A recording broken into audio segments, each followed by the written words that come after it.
Hi,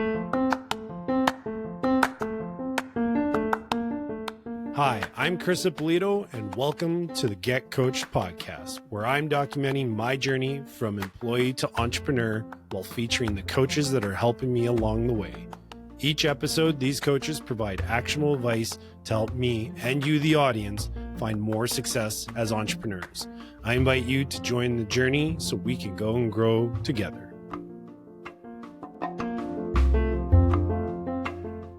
Welcome to another episode of the Get Coached podcast. In this episode, I sat down with Gina Gardiner. Gina is an international bestselling author, motivational speaker, empowerment coach, and transformational leadership trainer with over 30 years of experience. Gina and I talked about the impact of strong leadership and how to develop the leader within you. Please enjoy this conversation with Gina Gardiner. Hi, Gina. Hi there. Very pleased to see you. Welcome to the Get Coached podcast. It's great to have you on. Thank you very much. I'm really pleased to be here. Very excited about our talk together today. Me too. So I wanted to start with your background and your story. You have a fantastic story as far as how you ultimately became a coach. So I was wondering if you could share that with the audience. I'm very happy to. I started off life in education. I became a teacher and was very quickly promoted. So by the age of 28, I'd been promoted to be a deputy principal of the largest, I think the equivalent would be junior high where you are, school in the borough. And I was appointed to be the catalyst for change. I was the youngest of our two on the staff. And for the first 6 months, we were looking about how to bring the school forward into much more modern ways of being. We got to February and we in the UK have a half-term holiday then, and was very pleased to go skiing. It was something that I loved to do. In those days, skis were fashionably long, and I had a new pair of skis and proceeded to wrap the extra 10 centimetres round itself several times over the week. I had a bad fall on the Thursday, and so on the Friday morning I said to my friends, you go off, I'll meet you for lunch. I'm just going to go and have a gentle ski and get my confidence back. Met for lunch. They were really excited about a new run that they'd found. So I decided to go with them, and off we went.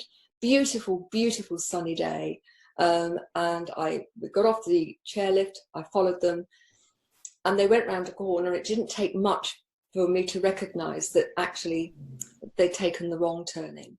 And instead of being on the lovely run that they were expecting, we were on the Schindlergratz, which is the most difficult black run in St Anton. Oh, geez. It was full of moguls. And I'm sure many of your listeners and viewers will know that a mogul is where the snow has been eroded by the weather. And they can be like little cobbles, but these were monsters. They were 6 foot. And it was a very steep slope, so the only way to ski was to ski around the top of the moguls, slide down, go in the gully in between, and then on the next mogul, go back the other way. So I skied about a third. I then had a quite a deep fall, and it took me a long time to ski back to where my friends were further down the mountain, each sitting on a mogul like an elf sitting on a mushroom. As I say, it was a very hot day. I took my skis off, and we were enjoying the sunshine and the conversation, and then suddenly the mogul gave way. I rotated out, there was nowhere to land, bounced, and then the next thing I knew, I came to, I'm told, about 150, 200 feet below where I'd started the fall. It took my friends a long time to ski to me, and I have to say life has never been the same. When they got to me, I was determined not to use the blood wagon. And the one good thing is that with the first ski, the fall, the next ski, and then the fall, I'd actually traversed most of the black run. And so we weren't very far away from the bottom and the hotel. I went back home. I'd been told I went to the hospital, got concussion, and it took me a couple of weeks to get back to school. But a few weeks later, I was the deputy leader on a borough ski party, 150 children, and we went to Switzerland. And as the week went on, I became more and more like Quasimodo. I was struggling. And on the last afternoon, I said to my colleagues, I'm really sorry, I've just got to stop.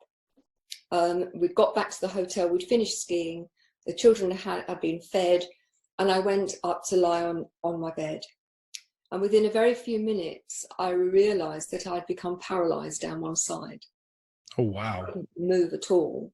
And how long was that after the initial accident?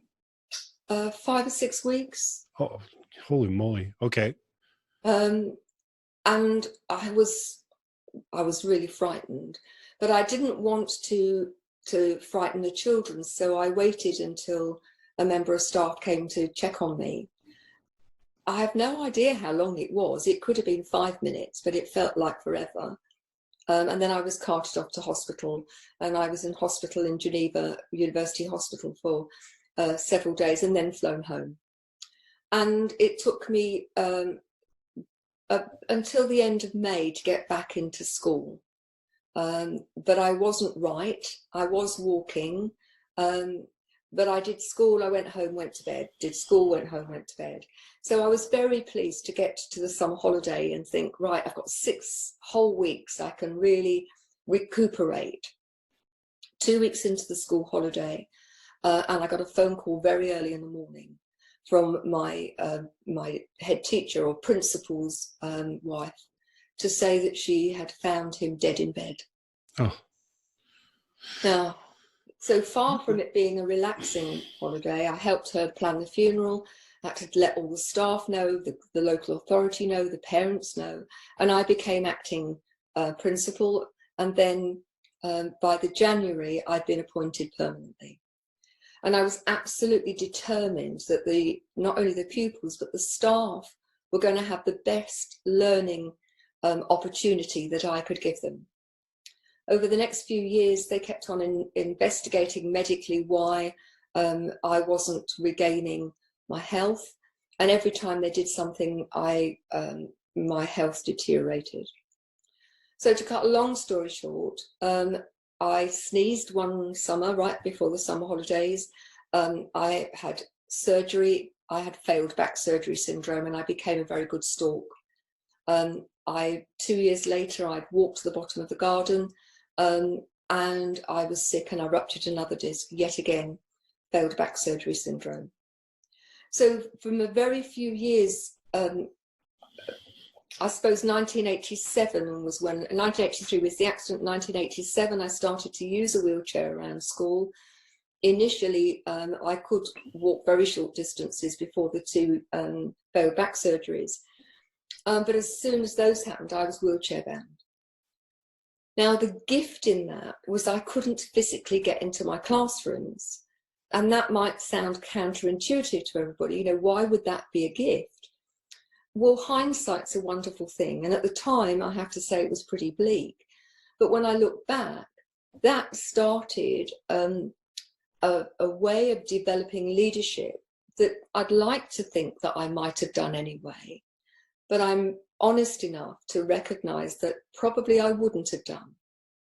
Because the development of leadership then had to be about helping staff and children, for that matter, take radical responsibility for their own learning and their own performance, and shared responsibility for others.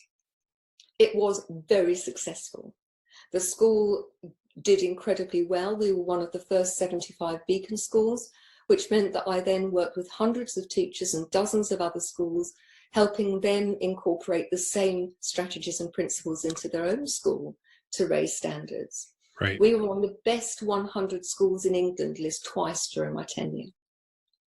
So the technology, the strategies, the principles absolutely worked.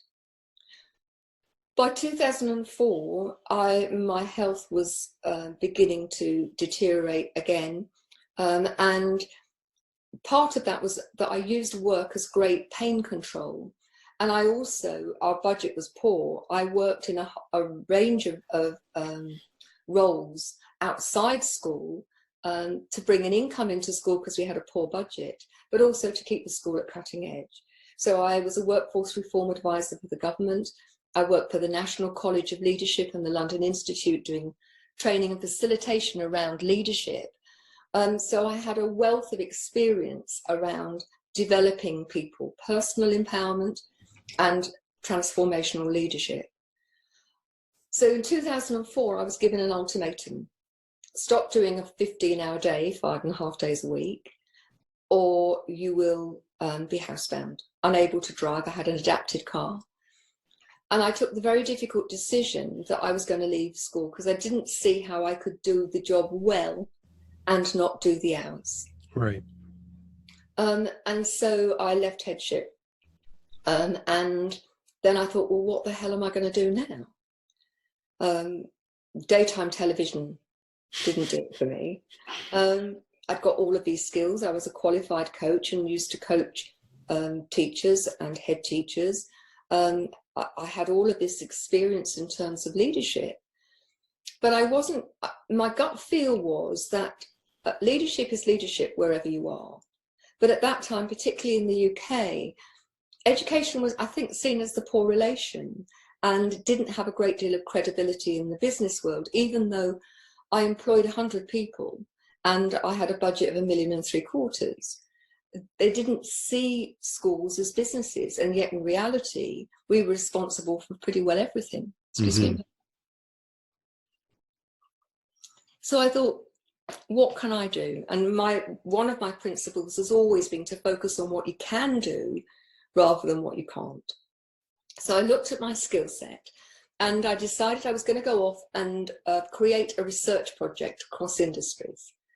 So I looked at and worked with retail, manufacturing, insurance, finance, local government, health, and a whole range of other industries. And I looked at two particular points in terms of leadership. People coming in from the world of education into work, you know, how do you make them professional grown-ups straight away? Because they might have a degree, but our experience, and we're unusual as a school, we had a license to train teachers without reference to a university, which for a junior high school was very unusual. And so I knew they might know their stuff, but they didn't necessarily know how to be good team players or how to chair meetings or how to deal with difficult people. And then the other area was that transition between middle managers and the senior decision makers, because there is a world of difference, isn't there? When you are the senior decision maker, the buck very truly stops with you. Right. Whereas it's a different set of problems for middle managers because they've got to manage up and manage down.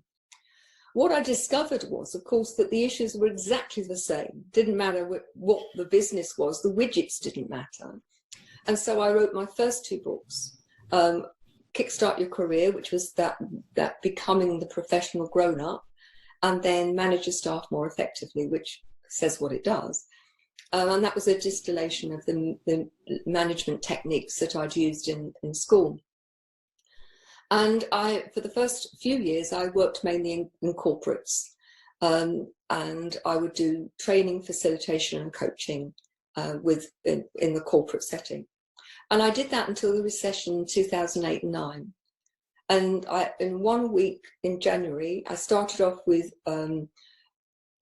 contracts that would sort me out for the most of the year, although I've always done individual coaching, life coaching for individuals and couples, so the business part of my business, if you like. And in a week, they'd all gone because the corporates had just slashed their training and development budgets. Now, by this time, I was already working with Essex University and as a visiting lecturer and all around a whole range of aspects of leadership. And they would commission me out to go and work with an organisation to run a course or whatever. And I'd often go and find that what I'd been asked to do is not actually what I thought that they needed. So I'll give you an example. I was working with a big hotel. The directors had just inherited that from their father. It was in debt. The hotel was very quiet during the day, during the week, and it was a ghost town at the weekends. And, you know, they owed about £8 million. Wow. And I've been asked. Sounds like a struggling business. It does indeed. And I've been asked to go in and run a course, a half-day course for the directors on communication. As I started to talk to them, it became more and more evident that their general manager was stealing from them hand over fist, that they had an untrained staff, and that the hotel, the level of complaints about various things at the hotel was huge. So having a communication half-day course wasn't what they needed. And so I suggested to them that there are a lot of these things could be sorted, and that, you know, perhaps better thing to do would be that I'd work with them on a regular basis, which I did. Within 5 years, they were debt-free. They'd refurbished the hotel. They'd won an award. The hotel now, if you go to it, and I still go back and do some training for new staff, for example, the hotel's buzzing. It's full during the day with morning coffee, lunchtime, afternoon tea, dinner.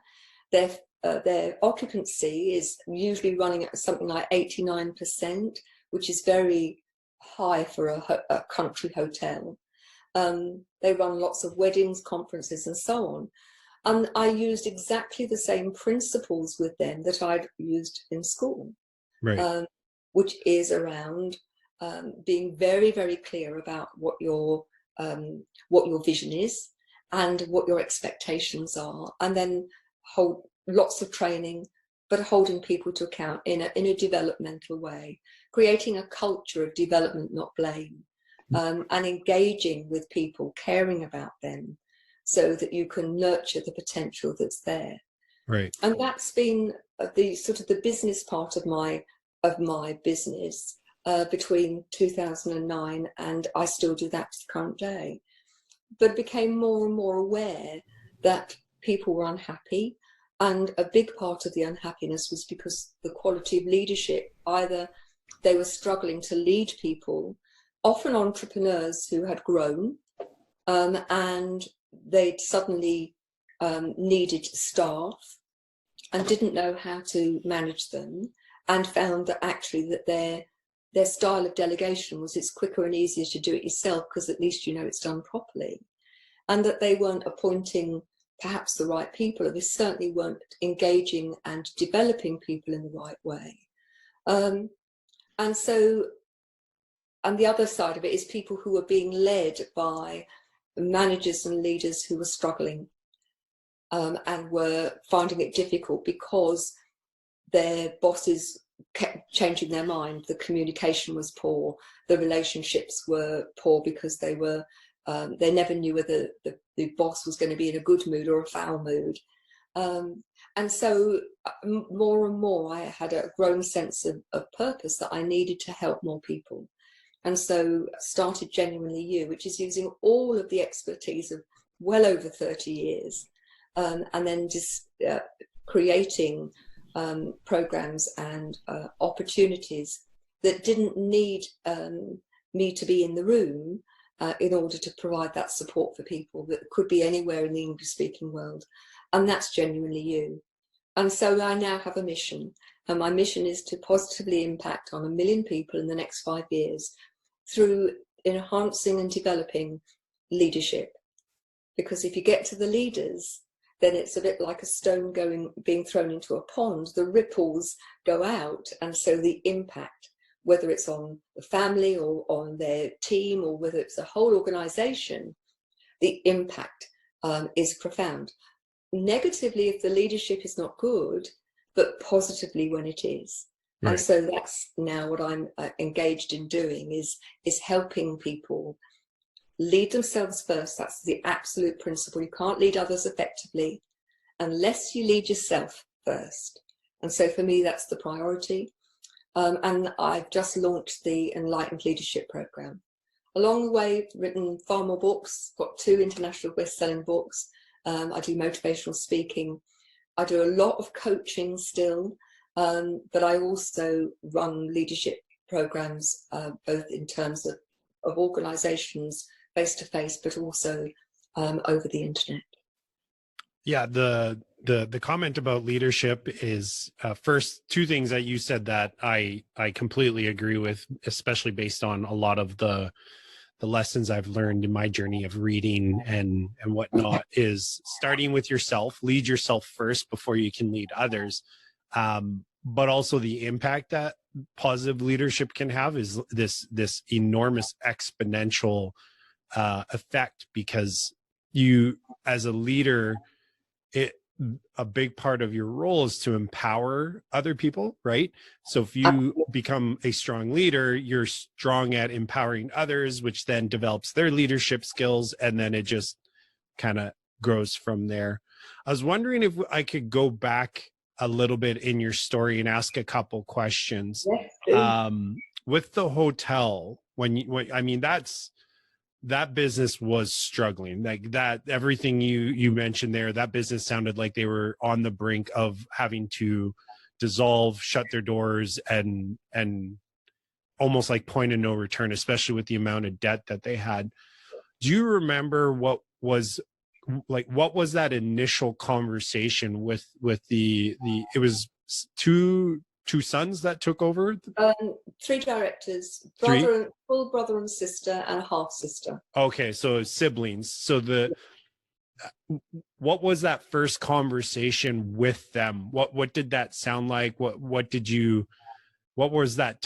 I would assume it would have been a pretty tough conversation, but do you remember what that conversation sounded like, or maybe what some of the first steps you took to guide them? My initial contact was with one of the directors, and he was struggling because at the time although they'd helped in the hotel on and off since they'd been teenagers, they'd inherited the hotel. They had no idea until they inherited the hotel how bad it was. Because when they came in, it tended to be on occasions when there was something happening, so the hotel looked busy. And I think for me, the initial conversation that was difficult was when I was called in to do that first training course on communication. And I always start off with any course saying to people, tell me about what you'd like to get out of the program, or out of the course, or out of the day. And they said, well, we want to be able to communicate because we need to do something about the fact that our staff don't listen. Nobody seems to do their job properly. That there seems to be poor relationships going on within the hotel. And it was that I stopped and I said, if I'd like your permission before I carry on. Do you mind if I now ask you some questions? Because I have a really strong feeling that what you're asking me to do, and I'm happy to do that, but it's not what you need. And so the conversation then went to me asking them pertinent questions about, so how's the hotel doing? What goes on in the hotel during the week? How confident are you in your general manager? What checks and I think the thing that really hit me was when I said, what checks and balances have you got in place around financial control? And they didn't have any. They had gone into a situation where the father had delegated or the big difference between delegation and dereliction of duty, as far as I'm concerned, had handed total responsibility to this general manager who was lining his pockets all the time. So one of the reasons the hotel was in such disarray was that the money that was being made wasn't ploughed back into the hotel, it was into this general manager's pocket. But they didn't. The directors had no idea of the scale of the problem at that time. Do you remember how much it was? I'm kind of curious, like how much did that general manager end up embezzling off of the business? I don't think they had any chance of knowing. Oh, really? There was no system in place to gather that information. So because it was so unorganized, they couldn't even figure out how much he had. No. Wow. What ended up happening to did he get arrested and they charged? got involved, and as far as I know, he was charged. What happened beyond that, I have to say, I didn't take my focus was on, okay, you three, now what? Right. And one of the directors had taken the major load to that point. And I think one of the good things about having someone like me coming who is completely neutral, I could say to them, so, okay, let's look at your roles and responsibilities. What is it that you are doing? What is it that you are going to do? Because it was pretty evident that one of the directors was taking a major workload and the other two were passengers. And if the hotel was to succeed, that couldn't be the case. They had to take shared responsibility. So we had some very challenging conversations early on, such as, if this hotel has got half a chance, and if you're going to pay the money back and you are going to thrive, then each one of you's got to take radical responsibility. You'll keep me hearing me say radical responsibility. But we need to be clear, you can't all be responsible for everything. There's too much to do. Yeah. So let's look at your strengths, let's look at your interests, and let's divide the work up, and let's divide the work up fairly.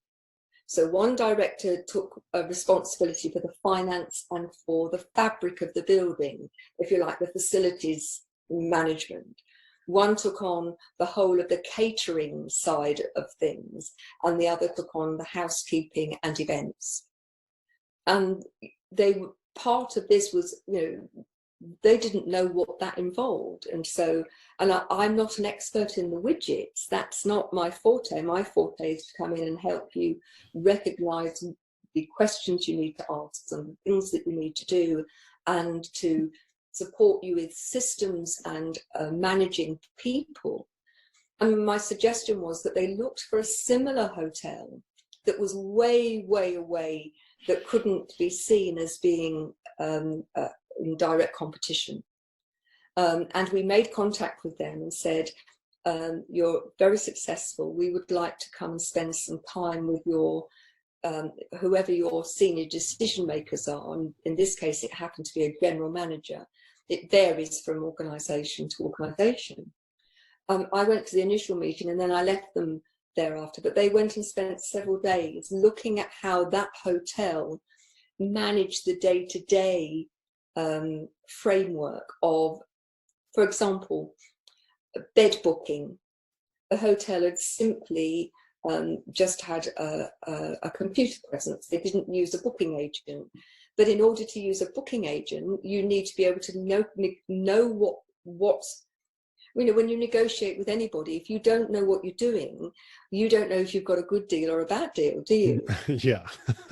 So what the other hotel were able to do is to explain, this looks like this is a good deal because they will try and offer you this, don't take it because it's not a good deal and it'll come back and bite you on the bottom. So when they went into to negotiate things, they had a perspective from a hotel. They paid the other hotel for their expertise, so they were very happy. But they went where they needed to in terms of because there are some things which are very specific to hotels around booking agencies and so on, and how you manage rooms. And they were able to do that. Where I helped them very much was around managing their people. We changed the whole way in which they advertised. So they started setting up their expectation from the advert. That was followed through in the interview. So they all had interview training. And to start with, I'd go and interview with them. And then induction training and ongoing training. They didn't have a handbook. They didn't have any policies. They didn't have anything. Mm. And so over time, we looked at all of those things. Their accountant, who had not flagged up what was going on, was given the push. They appointed a new accountant. They appointed a new person to bookkeep within the hotel. They did a whole, and then we had one huge planning day. Let's think about all of the different events that you could run as a hotel. They were quite close to the edge of London, beautiful old building with a modern conference area with its own nature reserve overlooking beautiful countryside. And so the 3 directors and their then senior members of staff, this is quite early on, we spent a whole day with a huge roll of paper, because what used to happen, and I think the lessons that are here are very true for many of the people who are listening to this. They'd have an event, let's say we're on the 1st of March, okay? There'd be an event that's going to be, I think Mother's Day is the 26th or the 28th of March this year. They'd start to plan what they were going to do probably on the 5th of March. So there was no advertising that went on beforehand. Right. So they didn't get a good response. So what we did is we did an 18-month plan of all of the regular events. Valentine's Day. Valentine's Day is always the 14th of February, isn't it? Mm-hmm. But they didn't do anything and they didn't plan for it, even though they knew when it was going to be. Easter's always the same time. Mother's Day, Father's Day. There are certain events in the year that hotels can capitalize on. Christmas. And then those we started to put in, well, if you're going to have Christmas, when are you going to start advertising Christmas? And so I suggested to them, well, your Christmas 2020 should be planned for in the summer of 2019. Because then when you have all of your Christmas events in 2019, you can use that to advertise the next year. Mm-hmm. We set up lots of advertising for that year's Christmas, for Christmas functions for staff to come and celebrate with for the evening, dinner and dance, which they hadn't done. This year just gone, between the 28th of November and the 21st of December, they were full every night, dinner and dance, every night. And what they do at those dinner and dances is they advertise the following year. And if you book for the following year by the end of January, you get this year's prices. Right. Now you Provide can only some urgency and motivation. Yeah. But you can only do that if you're really well prepared. That's right. If you go into any of the cloakrooms in the hotel, and I was there last week doing some training for some new managers that they've got. Sorry, did you say cloak rooms? Cloakrooms, bathrooms. Oh, bathrooms. Okay, sorry. Had to ask because I'm sure there's other North Americans that are like, wait, what did she say? Well, we call them the toilets. America call them bathrooms. Do you call them bathrooms? Bathrooms, washrooms, restrooms. Okay. Definitely not cloakrooms, though. It's the polite English way of calling a toilet. Okay. But on the back of every toilet door, they've got the year's events. So while people are washing their hands, there's a poster with the year's events. Right. And there's a different poster with the next event. Right. Smart. Okay. Just constant marketing, basically. So to start with, they use, I don't know if you have it over there, but we have Groupon. Yep. Now, they had no database of previous clients. Now, database is like gold. Yeah. So people would come and they didn't ask for any information. So we wanted to get a database up quickly. So one of the suggestions was that they hadn't, up to this time, hadn't done afternoon tea. Very English, okay, and very popular. So they did Groupons for afternoon tea. And in the first 3 months, they got 3,500 people on the database. They also sold 3,500, well, more because some didn't take up their Groupon vouchers. Now they've got a database of probably about 15,000 people. They don't use Groupon, they do their own special offers. Right. But they use Groupon to start with, to get some quick traction. But that all started on that one day when we used a roll of wallpaper so that we could have one single piece of wallpaper that we could designate into months, so that if your event was in October, right, when are you going to start advertising? So if your event's October, you want the adverts to go out in March. Well, you've then got to prepare those adverts, get them printed or whatever needs to be done. So the planning for that needs to start in January. So it was about helping them to recognize the need to stand strategically, particularly around marketing. And then, to follow that up in terms of, well, if you're going to have all of these events, you're going to need a team of event staff that you train, who are happy to be on a contract that come when they're needed, but then you don't try and start training them when you're busy. You need to train them when you're not busy, so that because one of the things that was very clear, particularly in the hotel trade, your reputation is everything. And so if the service is poor, if the quality of the food is poor, the quality of experience is poor, then you've had it.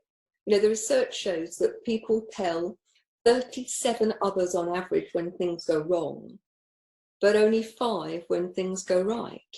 Mm. So it's important that you know that your standards are good. And if something does go wrong, you put it right, and you put it right really well, because then people will say it went wrong. However, they dealt with me and I felt as I was dealt with really well. Right. Now, but the businesses I work with range from manufacturing wood floors. I've got one client who makes teeth. They're a dental lab. Since I've been working with them, to start with, they were all working in silos. Everybody had their job. They were paid by a piece rate, and they started work at 6 in the morning and they rarely finished till 8 at night. Now they're on salary. They work as a team. Their production has gone up from £500,000 of the teeth a year to the figures were out a couple of weeks ago, £899,000 of teeth. They start at 8 and they finish at 5 most days, and a lot of Fridays they go off at 3, go to the pub and have a drink. Right. So their output, numerically, you would think that was not quite 2x, but if you factor in the fact that they're working fewer hours, it's a much larger multiple time. And relationships are better. People like their job better. The whole thing has improved, and that's Right. all come from the quality of leadership. Right. Lots of valuable lessons in there. I wrote down a couple of that. I was just that I wanted to just kind of recap real quick, because I'm hoping the audience picked up on a lot of what was shared in that story. But I want to recap, just because if they didn't catch it, there was tons of gold in there. So one of the first things I noticed was when you sat down with the siblings, the 3 directors, was helping them identify their each role and accountability in the business. And I feel like that's such a huge lesson for, especially even like a startup. If you've got a partner, so it's more than one person, because if it's one, you're doing basically all of it or outsourcing components of it. But if you've got partners, you need to delegate and designate who's responsible for what and going to be ultimately accountable for it. So that was huge. Can I just say to you, yeah, that is what will kill more businesses than anything. Small businesses where they're husband and wife or friends or people that you know. And one of the things that I find amazing is how often people will go into partnership with people with no clear idea of what the roles and responsibilities are going to do, how they're going to manage the money, how they're going to have an exit strategy, right? Because they think it's going to be great. But what happens if somebody dies or somebody's ill or somebody thinks, I don't want to do this anymore? Yeah. And if you have that in place before you start, then you can get on and run your business. Right. That was actually one of the other lessons I was going to share is really and that was near the end of the story, was the fact that you are planning so far in advance. That one was a big one I took away personally, because that is something I'm kind of struggling with, is I'm thinking literally like 1 or 2 days out, though I have a bit of a larger long-term vision as far as like the actual breaking it down into to smaller pieces and planning. I've not done that yet. Can I give you and the listeners, there's a really good strategic planning strategy. Sure. Actually very simple. They're probably going to need a paper and pencil to look at the order. I'm okay? going to write down some notes. Okay. Most people plan from now, and because they plan from now, their planning tends to be reactive. Right. Something happens because life happens, and then we're thrown off course. And that's not being strategic. So for me, being strategic is that if you've got a really clear understanding of what you want to achieve in the longer term, and then plan backwards, it's really helpful. And this is not my strategy. I've adapted it, but it didn't come from me.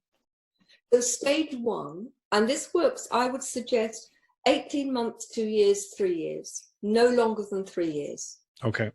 But it needs to be, 18 months, I would say, is the shortest time to be really strategic in terms of moving forward. Okay. So stage one is you consider if everything went to plan, and you need to be a little, give yourself a level of challenge here, because if you aim for the stars, you get the moon. If you aim for the moon, you get the mountains. If you aim for the mountains, you get the gutter. Okay, so a good level of challenge. But I want to come back to challenge. So can you remind me, because I think there are a couple of lessons that people need to take on board if this is going to make this really work for them. And I would suggest always do life and work, because if you just focus on work, then it's very easy to become a workaholic. If you just focus on life, then everything comes out of kilter. Right, then you're going to be broke. Yeah. So quick question on that note, though, it would be, we'll use the term of 18 months. But so you would create an 18-month strategic plan for business, and then an 18-month, like a separate one? Combined. All combined, okay. All right, so what I tend to do is have big pieces of paper, and I'll have them horizontally divided. So I've got work at the top and personal at the bottom, or the other way around, and the client always decides which way round they want. Okay. It's quite interesting what people do in terms of where they like things to be positioned. And I'm just nosy, so I give them the choice. So in 18 months' time, let me do it with you. In 18 months' time, what's your dream? Where do you want to be? So in 18 months' time, I would like to be full-time, earning enough of an income from the business that I don't have to go work for somebody else. Now, I'm not going to ask you to give you the figures online on this conversation, but because it's going to be different for everybody, right? Like my cost of living and what I need is going to be different from the next person. But the people who, if you're going to do this, how much do you want to be able to quantify it? Yeah. Okay.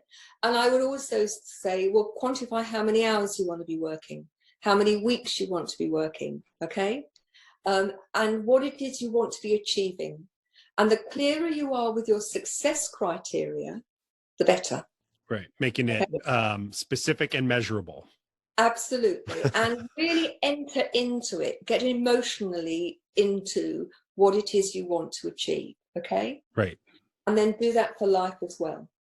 So for some people, it could be that they want to find somebody to love, or it could be that they want to deepen their relationship with their husband or wife, or that what's going on with the children, but make it as holistic as you can. Okay. Then right at the other end, and you want your paper divided. Okay. So we've just done number one. Okay. Right at the very end, the other end to the left, you're now going to say, what's the status quo? And you start to identify the status quo. Well, you work for another company, so you're an employee for so many hours. This is your salary. You work on your podcast so many hours, and whatever else you do. And then family life. And I know that you've got a little son. And so that would be in there. How often, how much holiday you have, for example, would be important for some people to know. How many weeks you work a year, and all of those things far left. That's stage 2. Mm-hmm. All right. Now, this is where this process changes from most processes. Now, in the bang slap in the middle of your paper, you're going to do, well, in 9 months' time, if it's 18 months, halfway, where will you be? What will be in place? Because for some people, they know that there are lots of quick wins that they can do, and they're going to actually be over halfway. By halfway, it'll get more difficult because they'll have used up all the quick wins. And for other people, there'll be a slow burn, that they know that actually in halfway point time-wise, they won't be halfway towards their desired end. Okay? And that's part of the discussion. It's really helpful to have somebody like me who can ask the questions, but the questions are all around what will be in place, halfway time. All right, it won't necessarily, it makes no sense at all to say, you want to be earning, let's say 100K, that I want to be earning 50K.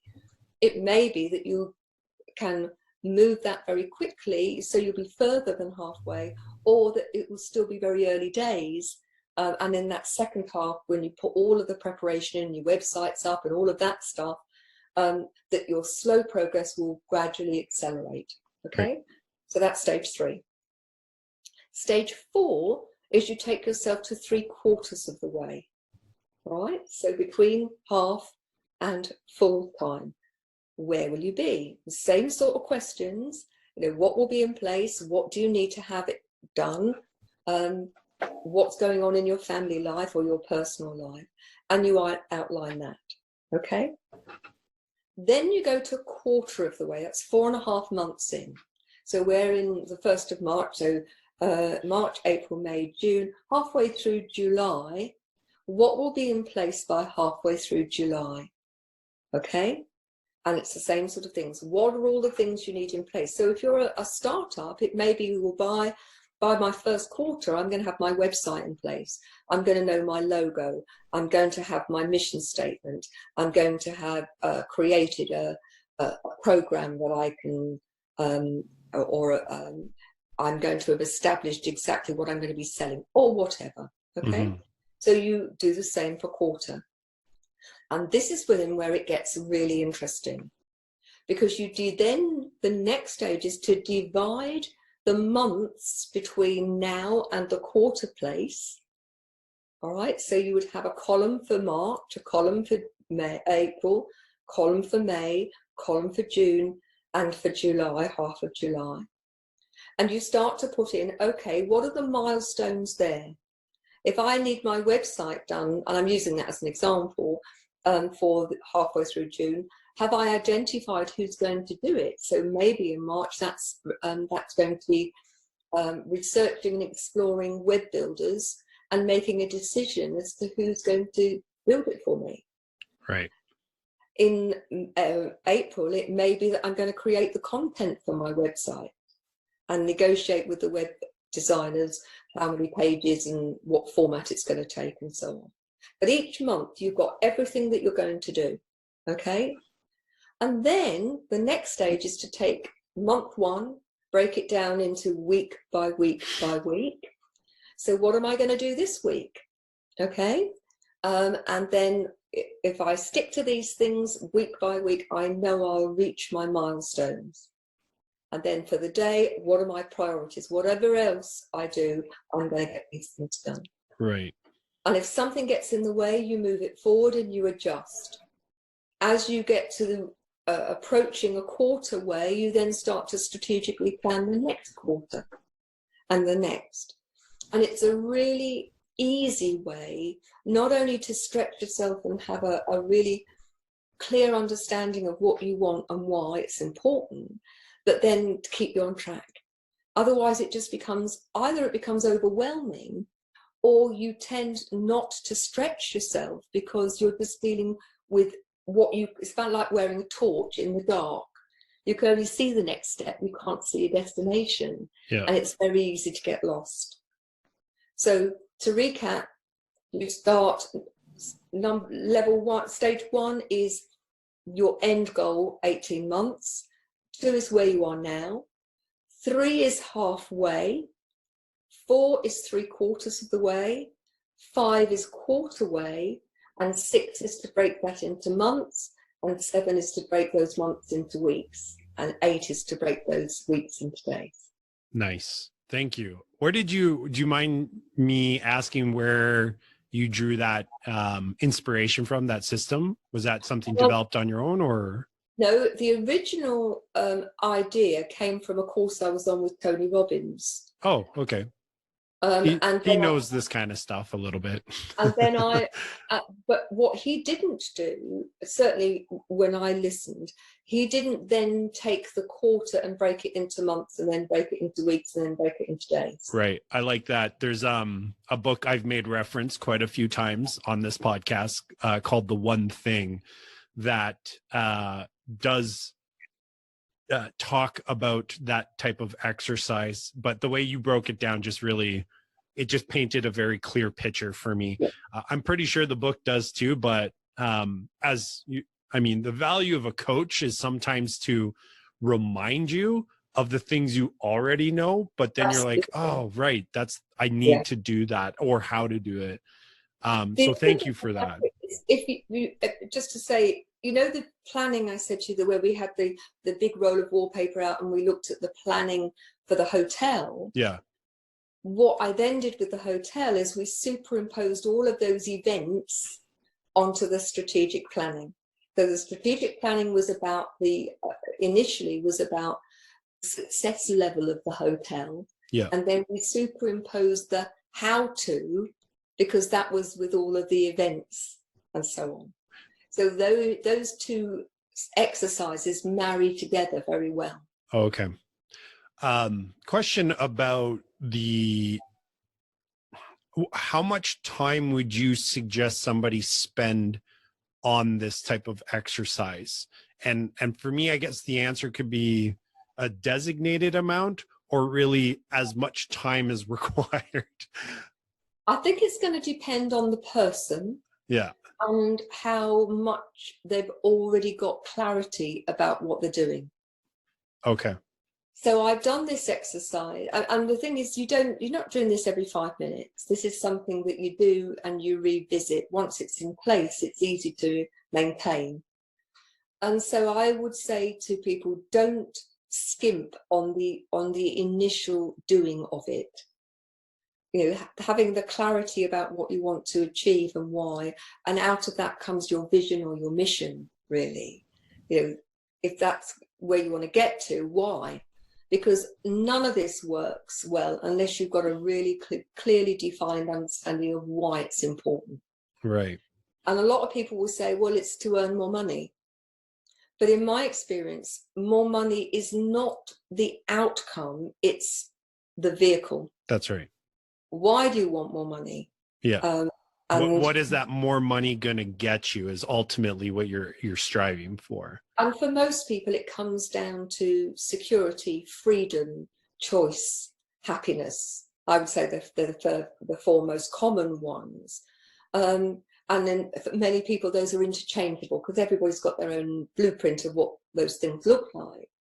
But if you don't have clarity yourself, and particularly if you're employing other people or working with a partner, if the two of you don't have shared clarity, you're setting yourself up for failure. Mm-hmm. It's the clarity. It doesn't mean to say it's cast in stone. And one of the reasons why you revisit and say, well, at the quarter point, is what we've got for the 18-month point, is that still where we want to go? Or have things changed and you have an opportunity to restructure if you need to? My experience is that there's a lot that stays the same, and then there are bits that get tweaked, and sometimes after people work on it a little while, they think, do you know what, that's not what I want. I don't want that, but I want this. Or opportunities come, and I would say it's important that you leave space for opportunities. However, there is a caveat, and the caveat is that there's some people, they keep going for the next bright, shiny thing. Oh, I won't do that. Oh, that looks good. I'll do that. And so they don't carry anything through. So if an opportunity, and that's why your why is so important, because if you've got a really clearly defined understanding of what motivates you to do this, that will keep you in line. You can then take the opportunities that work for you in achieving whatever it is you want to, rather than, this is getting a bit difficult. Oh, there's a nice bright shiny thing, I'll go and do that. Yeah. How many times have you been on courses and you've met people who are what I call professional course attenders?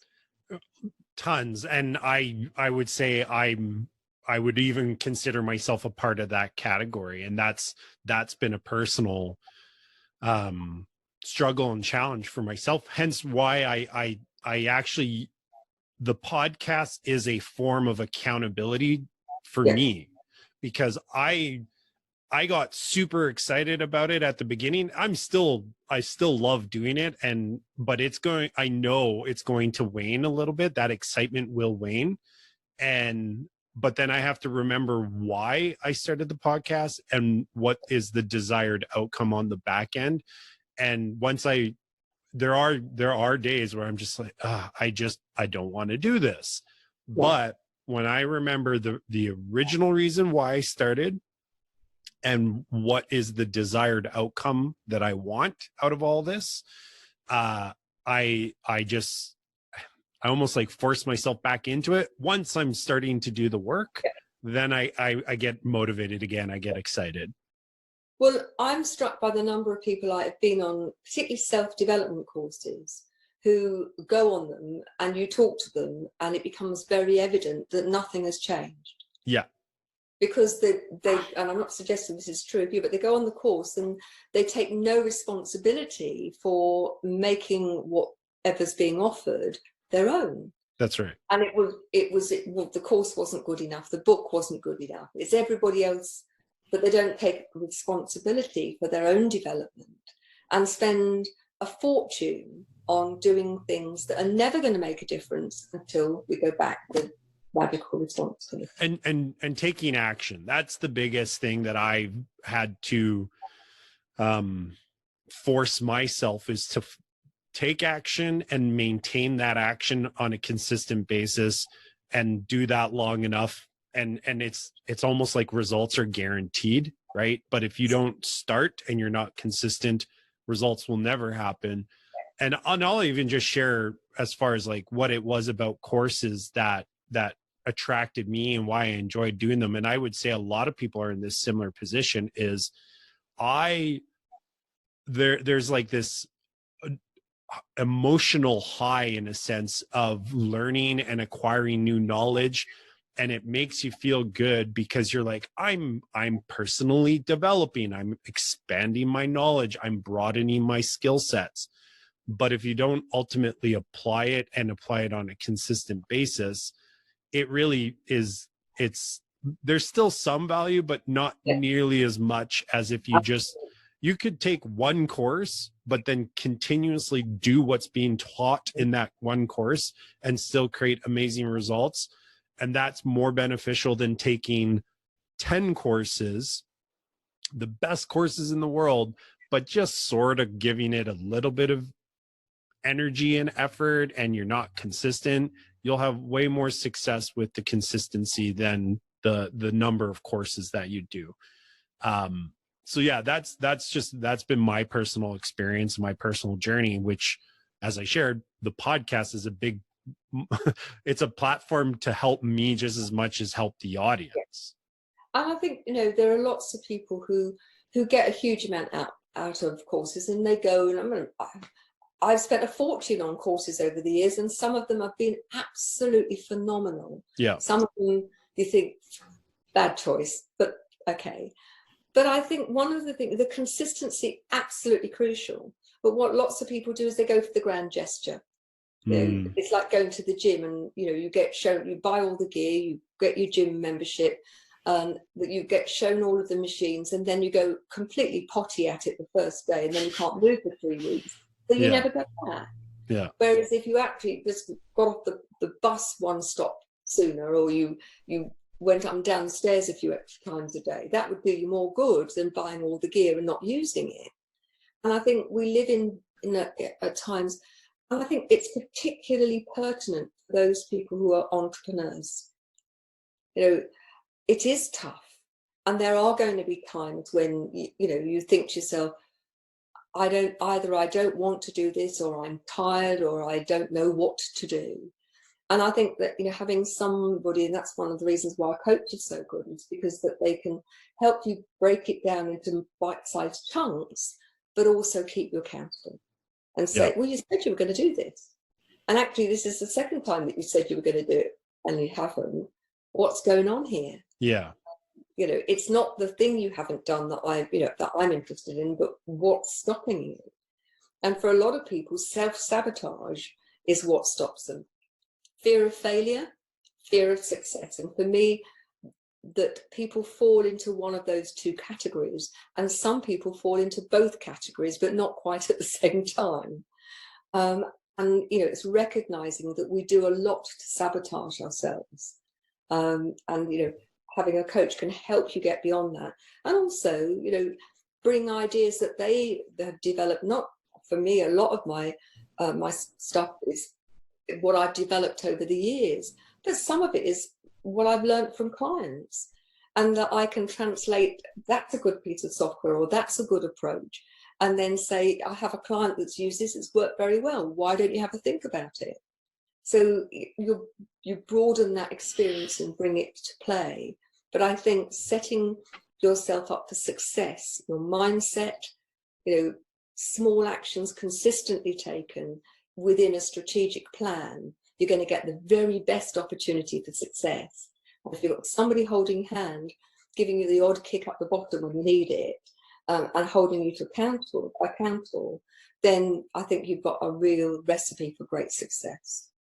Yeah, I couldn't agree more. I think that's a really good place to kind of start wrapping things up. So I want to ask a question I ask of all my guests.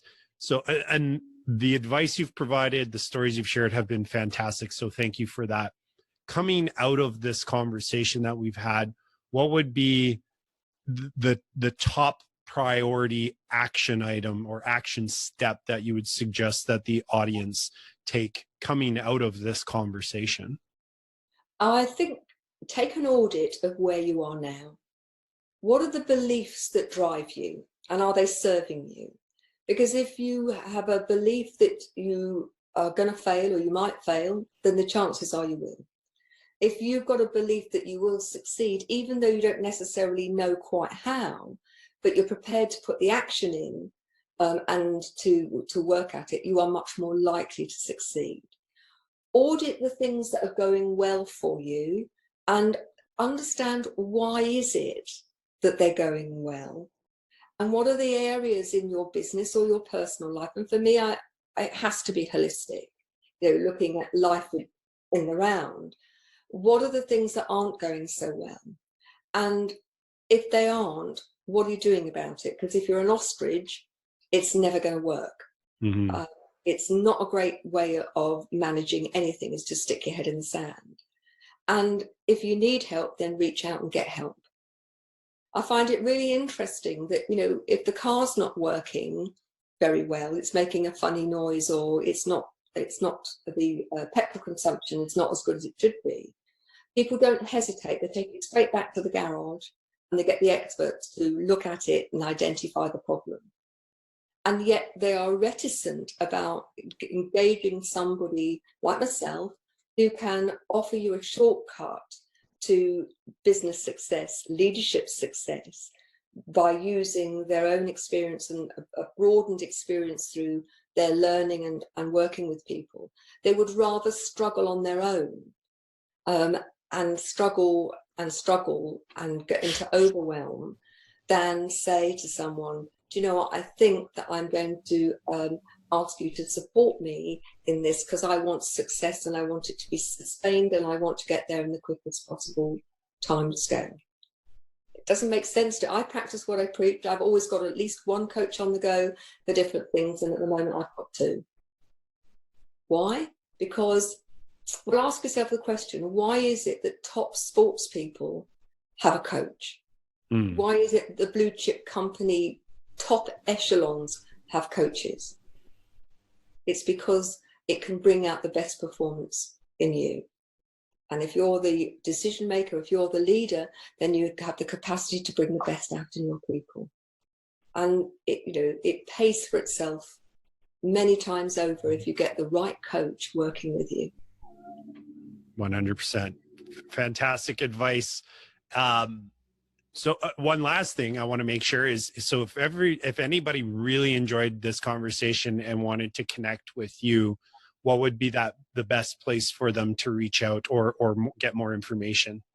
They can get, if leadership is something that interests them, then go to enlightenedleadership.co, just co, enlightenedleadership.co. My general website is genuinely, then a hyphen and the word you.com. That's genuinely-you.com.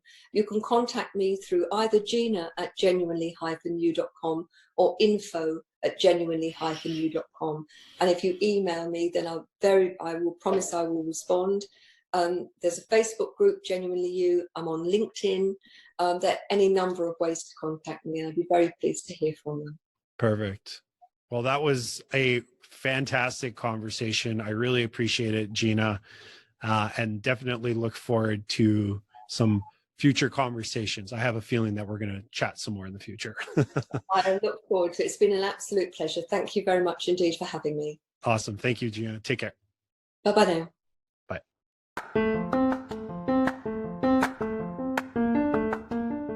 Thanks for listening to the Get Coached podcast. If you're looking for more information, you can head over to our website, which is getcoachedpodcast.com. You'll find the show notes for this and every other episode there. And if getting actionable advice every week from professional coaches is something you want more of, then make sure to subscribe so you don't miss any future episodes.